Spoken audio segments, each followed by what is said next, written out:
Good evening. I guess it's a blessing I'm following Mr. Hartman's comments. My name is Francis Davidson. I'm the Lodge Secretary for FOP 128 for Hartford County Municipal. Address here we're using is 1185 Aberdeen, Maryland, and it's a pleasure to speak to you again after so many months. Mr. Stapleton, you're very soft-spoken. Can you speak a little louder, please? Doing the best I can, Mr. Mayor. That's better. Thank you. As the Secretary and past President, and on behalf of the Lodge, we are here tonight to address current issues facing our membership with the Aberdeen Police Department. Aberdeen officers have repeatedly raised concerns regarding manpower shortages, officer fatigue, shift minimums, officer retention competitiveness, and operational stability. As many of you already know, the Council has already discussed these concerns during recent work sessions. Councilman Montgomery recently discussed the need to increase minimum number of personnel on shifts. Councilwoman Ridgley reported concerns she had heard directly from officers regarding workload and staffing restraints. Councilman Hiob also spoke of overburdened shifts and the impact of continued city growth on future policing needs. And considering that they have already been aware of this, uncertainty looms as to what is being done about our membership's concerns. It appears that their voices have been drowned out or suppressed over the last few months or maybe even years, depending on the measurement. Mayor McGrady, during those discussions, you questioned whether the department truly needed these additional manpowers and resources, whether officers were overburdened, and whether these operational concerns reflect actual problems or just a few unhappy officers. I'm here to tell you it is the entire collective of the membership of not only the Aberdeen Police Department, but the brothers and sisters from Bel Air and Havre de Grace. Respectfully, we're here tonight to help you address those concerns. We are asking the Mayor and City Council to recognize and address several very real challenges that faces the Aberdeen Police Department and the men and women that honorably serve them in uniform every day. The officers of the Aberdeen Police Department continue to show up every day, continue to answer calls, continue to protect this city and the citizens that they are sworn to uphold and protect. But there is a difference between surviving operational strain and sustaining long-term success for the agency. The order is a stakeholder when it comes to public safety and the men and women that serve it, specifically in front of this body and the council. It is our men and women that we protect. They protect you. I think they should adhere to the same respect that we afford to you and the city. I'd like to thank you for your time, and I will yield to the next citizen. Thank you. Good evening. I'm Officer First Class Van Hoy of the Aberdeen Police Department, 60 North Park Street. I've got a little over 2 years on with the Aberdeen Police Department. I want to speak tonight about staffing and the operational realities facing the Aberdeen Police Department. In 2007, the Aberdeen Police Department had 47 sworn officers. Today, the department is authorized for 45 positions, with 4 current vacancies. Yet during that same period, the city of Aberdeen has experienced tremendous growth in population, development, traffic, and calls for service. Of those authorized positions, many officers serve in critical specialized assignments, including CID investigators handling major crimes, school resource officers protecting our schools, traffic enforcement officers addressing roadway safety, administrative personnel managing departmental operations, and command staff overseeing supervision, training, and strategic operations. These are all essential functions that the department cannot operate without. But once those necessary assignments are accounted for, only about 24 officers remain assigned to patrol operations citywide. Those patrol officers are the frontline responders handling violent crimes, domestic incidents, overdoses, mental health emergencies, crashes, burglaries, shootings, and countless other calls for service every single day. And they are doing so while serving a city that has grown by approximately 33% since 2007.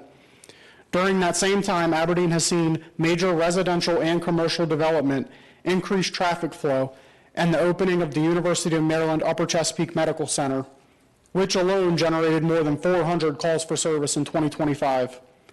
The upcoming wetlands development is also expected to add more than 800 residential units to the city. Yet, despite those increasing demands, staffing and operational capacity have effectively moved backwards. These staffing challenges extend beyond patrol operations. CID, the Criminal Investigations Division, which has also operated below sustainable staffing levels, with detectives carrying increasing caseloads while simultaneously managing complex investigations, on-call responsibilities, and extensive ancillary duties. As investigative workload increases, patrol officers are increasingly required to absorb follow-up investigative responsibilities that would traditionally be handled by detectives. This council has already recognized many of these concerns during prior work sessions. Councilman Montgomery discussed the need to move from 3 officers and a supervisor to 4 officers and a supervisor on patrol shifts. The reality is that during staffing shortages, only 2 officers and a supervisor may be covering the entire city. The request to increase minimum staffing on patrol shifts is not arbitrary. It is based on operational necessity, officer safety, and firsthand experience. Thank you. Good evening. Corporal Haddix, Aberdeen Police Department, 60 North Park. I've been here about 5 years. To follow up with Officer Van Hoy. Councilman Montgomery, in recent work session, you correctly recognized that many incidents require multiple officers for investigative and safety reasons. Officers are often tied up on single calls for an extended period of time. When that happens, remaining units are stretched thin, leaving large portions of Aberdeen with limited and at times no available patrol coverage. Mayor McGrady, respectfully, you question how often these situations actually occur, stating, if that is a once every 3-month situation, that is a lot different than if it happens every weekend. The reality is situations occur routinely, often multiple times during a single shift, not once every few months. Officers regularly encounter incidents that require several units with additional calls for service remain pending elsewhere in the city. Supervisors are often forced to prioritize which emergencies receive an immediate response while other calls wait, and officers sometimes respond to dangerous situations without immediate backup available. Approximately 1 year ago, calls for service comparison showed that the Aberdeen Police Department handling more calls for service than Harford County Sheriff's Northern Precinct and the Haverty Grace and Bel Air Police Departments combined. In addition to regular patrol operations, Aberdeen officers are also responsible for numerous community events, including 5Ks, festivals, Ripken Stadium security, and the department is currently tracking 44 scheduled community events for the remainder of 2026. Even events without formal requests for police staffing frequently generate alcohol-related incidents, fights, disorderly conduct, traffic complaints, and other quality of life issues, placing additional strain on an already limited staff. Staffing shortages are further compounded when officers are out sick, injured, attending mandatory training, or unavailable due to court or other assignments, forcing already strained shifts to operate with even fewer officers. Adding an additional officer to each shift would help absorb these routine shortages and improve operational coverage. The department's staffing concerns have been clearly communicated by command staff, officers, and members of the council. Last year, the chief requested 8 additional officers, but only 1 position was approved, a school resource officer. At the same time, the city received approximately $800,000 from the county to resume responsibility of 3 SRR positions. However, the department was authorized to hire only 1 additional officer, effectively reducing patrol staffing by 2 officers despite already strained manpower levels. This is not about asking for more, simply to have more. It's about ensuring officers have the manpower necessary to respond safely, maintain adequate citywide coverage, support investigations, protect the community, and continue to provide the level of public safety that Aberdeen residents expect and deserve. Public safety requires preparedness before crisis occurs, not after. Thank you. Thank you. Good evening, everyone. I'm Detective Sergeant Schofstall with the Aberdeen Police Department, 60 North Park Street. Been employed with the agency for approximately 10 years and 7 months. I want to speak tonight about the elimination of the Special Operations Unit and the long-term impact that decision may have on public safety in the city of Aberdeen. The dismantling of the Special Operations Unit, or SOU, represents one of the most concerning decisions affecting the department today. SOU was Aberdeen's proactive violent crime suppression unit focused on gang enforcement, firearm investigations, and drug trafficking. These are not optional functions in policing. They are critical components of preventing violent crime before it occurs. Just this Friday, we had responded to a drive-by shooting where several rounds were fired into a house that was occupied by several people. Mayor McGrady recently spoke about SOU in a work session, and I quote, "As people retire, like if our primary undercover guy retires," referring to Sergeant Helf, It makes sense to change that direction to get to the bigger picture. That is what I did. We are trying to do what we consider to be real policing, which is the cops we see on the street, end quote. We understand the mayor's position that the city is, quote, trying to maximize our resources to do what we consider policing. And that the focus has shifted toward patrol officers responding to calls for service. Patrol staffing is absolutely important, and nobody disputes the need for visible officers on the street. However, reactive policing alone cannot replace proactive enforcement. There appears to be an assumption that outside agencies will absorb these responsibilities within Aberdeen. SOU is not a duplicative service. Experience has consistently shown that outside agencies rarely conduct proactive enforcement within the city, and never at the level previously handled by SOU personnel who worked here daily, knew the offenders, knew the neighborhoods, and focused specifically on Aberdeen's crime problems. Across the country, history has consistently shown that when proactive units are reduced or eliminated, violent crime often increases. Aberdeen is not immune to those trends and has experienced similar patterns following past reductions in SOU staffing. We have heard the phrase real policing used to describe patrol response, but real policing is not only responding after violence occurs, it is preventing violence before it happens. That is exactly what SOU is designed to do.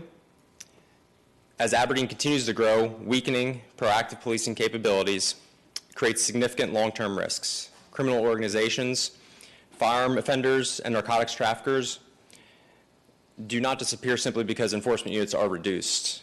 A growing city cannot afford to rely solely on reactive policing. Thank you for your time. Thank you. Good evening. Jason Heidig, 557 Beartow Road, Aberdeen, Maryland, Sergeant, Aberdeen Police Department. Good evening, Mayor, Council, and community members. I stand before you tonight regarding a recent work session comments made about school resource officers. My experience includes serving 6 years at Aberdeen Middle School as the resource officer and 2 years as a SRO supervisor. I've been designated a subject matter expert by the Maryland Center for School Safety, named a practitioner by the National Association of School Resource Officers, and I've even won their regional award of excellence. I've also testified before the Maryland General Assembly on the importance of school resource officers. There was a discussion about the vision. The vision for police interactions in schools is guided by best practices established by the National Association of School Resource Officers and the Maryland Center for School Safety. It's through the triad model, which is law enforcement officer, mentor counselor, and public safety educator. An SRO's role extends far beyond enforcement. Officers respond to emergencies and criminal violations while also building relationships with students, mentoring youth, and educating students on topics such as safety, conflict resolution, and responsible decision-making. This is accomplished through visible, daily interactions with students and engagement, a collaboration with schools, staff, and parents, and maintaining the assignment that builds trust and consistency within the school community. SROs have the authority to maintain order within our schools. However, Maryland laws have increasingly limited the ability of educators and administrators to effectively address chronic violence and disruption. Too often, students who repeatedly fight or assault others or act disruptive remain in the same learning environment, negatively impacting the safety of education of the students who are there to do the right thing. It's not only officers being injured. Teachers and staff are also getting hurt while attempting to intervene in violent situations. The risks inside our schools today are becoming no different than the risks officers face on the street. There was an assistant principal popped in the face today at Aberdeen Middle School and probably would have been beat down pretty hard if the SRO wasn't standing nearby. That's an example. Every public school within the city of Aberdeen should have a dedicated SRO. A fourth SRO would strengthen school safety, improve immediate response capabilities, and provide additional mentorship and support to students.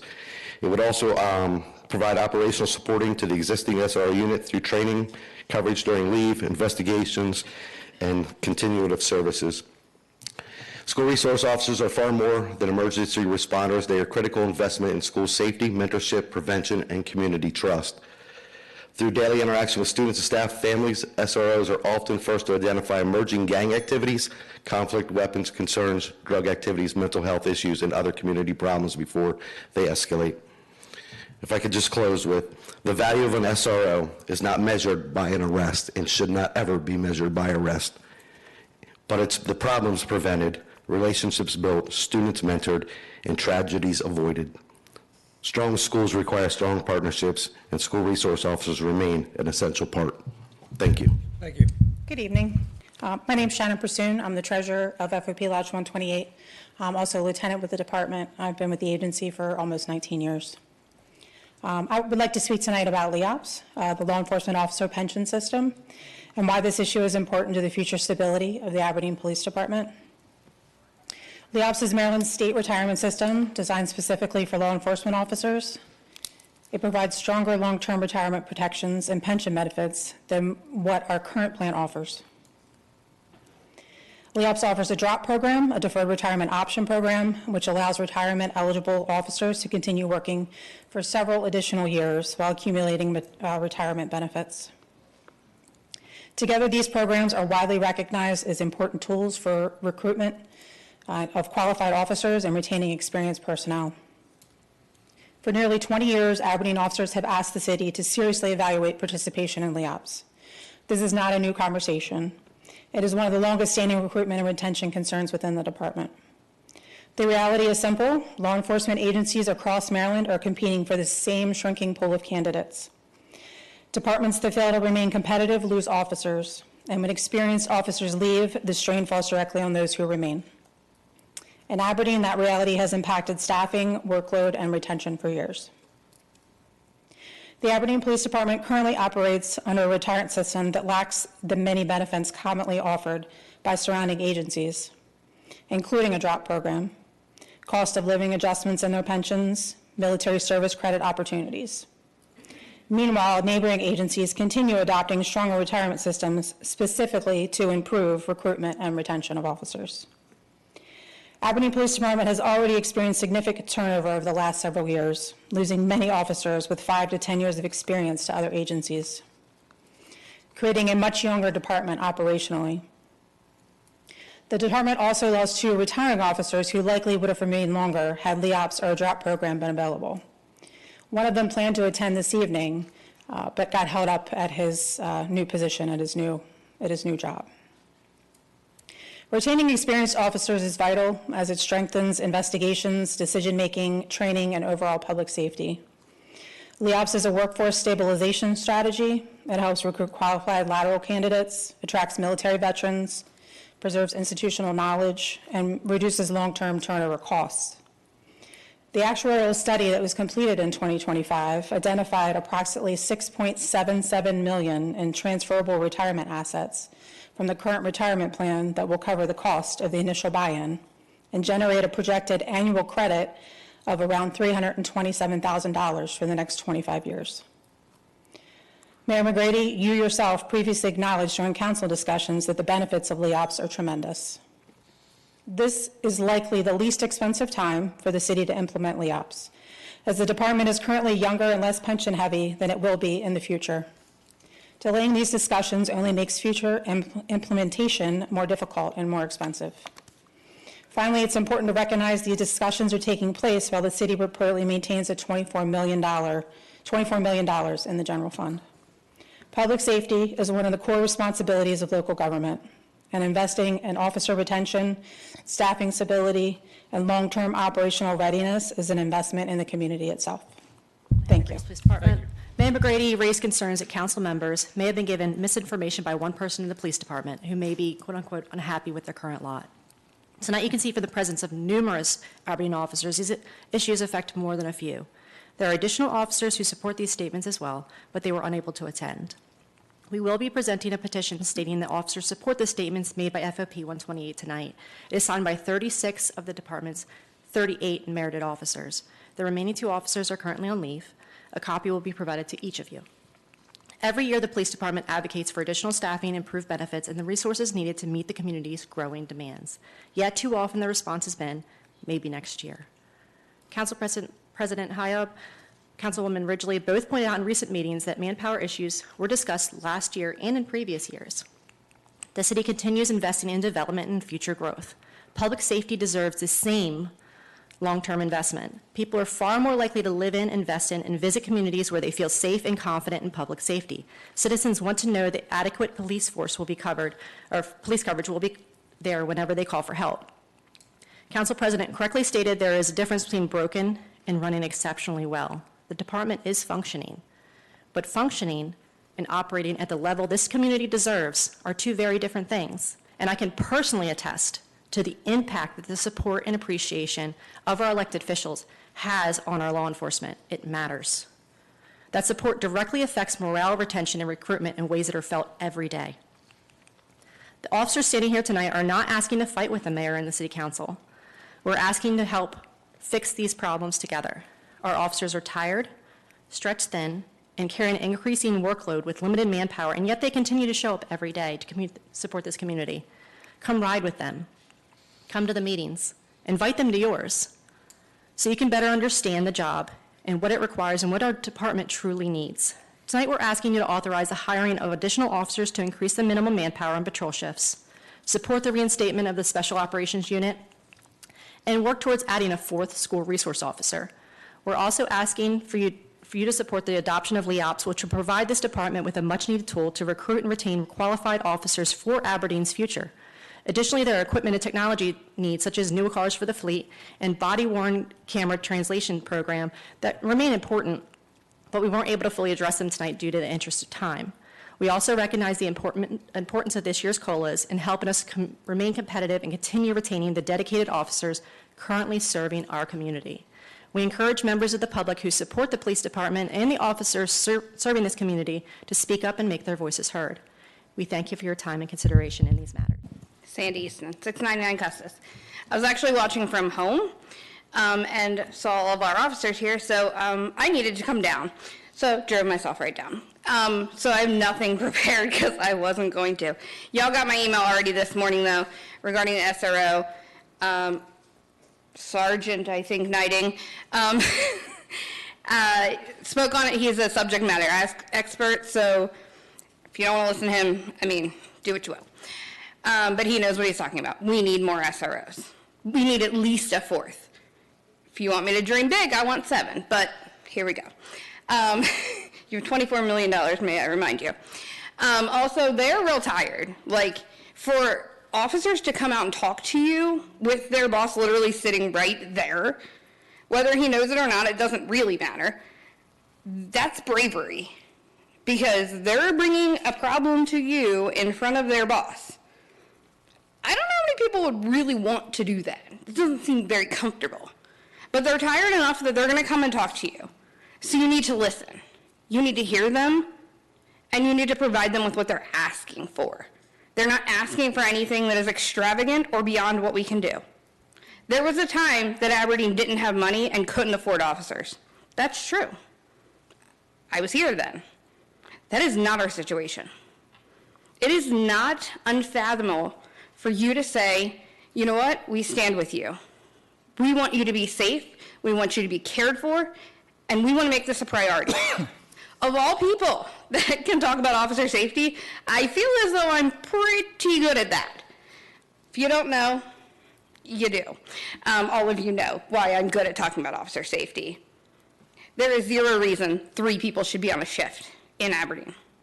0. You are basically setting them up to getting hurt. Who's going to be the next one? I hope it's none of the people behind me. I've known some of these people for 20 years. They're like family to me. I don't want to see another officer hurt. We've had too many medical retirements. It needs to end. And you have the power to end it. Or you have the power to turn your head and say, we don't care. I understand that there are 5 of you.